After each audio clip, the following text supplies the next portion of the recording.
upon by society as different and strange, making them feel unaccepted. We got an interview with two Brisbane-based drag queens to discuss the daily judgment that they face. You get an insight into what our life looks like, which is just general clutter and fucking shit everywhere. Yeah, it's literally like not being able to like Move. It's like people would come in here and go, oh, this is a hoarder's house. yeah, it's like wow. My name's Ethan Watson, aka Summer Soul, and I've been doing drag now for 4.5 years, coming up to 5, so yeah. So what does it mean to you to be a drag queen? That's such a funny question. Being a drag queen, when I first started, it was a means to furthering my career in musical theatre. Like when you try a new eye shape or new like technique and really push yourself, it's like, ooh, that's fantastic. But then as it went on, it evolved for me. I sort of lost interest in musical theatre, and for me now, being a drag queen is about shaping people's days. So have you ever had any negative experiences that come to mind with, say, the public or people outside of the LGBTQI community? I mean, we can go way back and I could tell you a whole heap of stories. I think one of the main stories I like to tell people, because it wasn't that long ago, it was only like maybe a year and a half ago.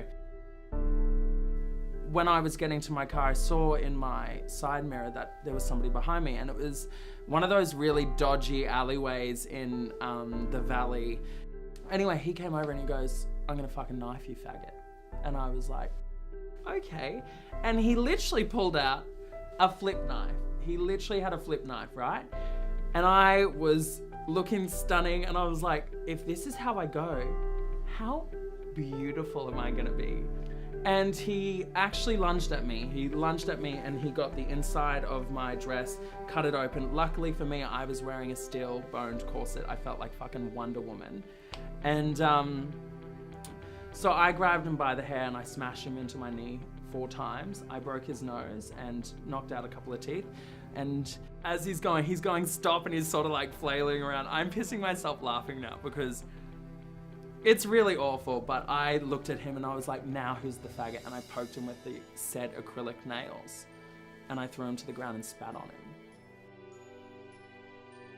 So there is real hate in Brisbane. There are things like this that happen. It was probably one of the scariest moments of my whole entire life.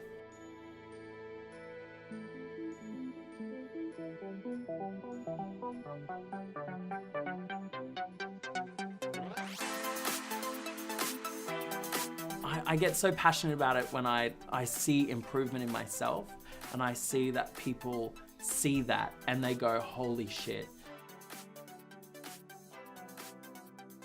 When you hear people's cheering and you hear people like screaming and living, that's what makes me so passionate about it. When people are going, oh my God, I'm taking something away from this. If they're going home and talking about it, then I've done my job. Drag is an art form of self-expression which takes years to perfect. It is about time that it gets the respect it deserves.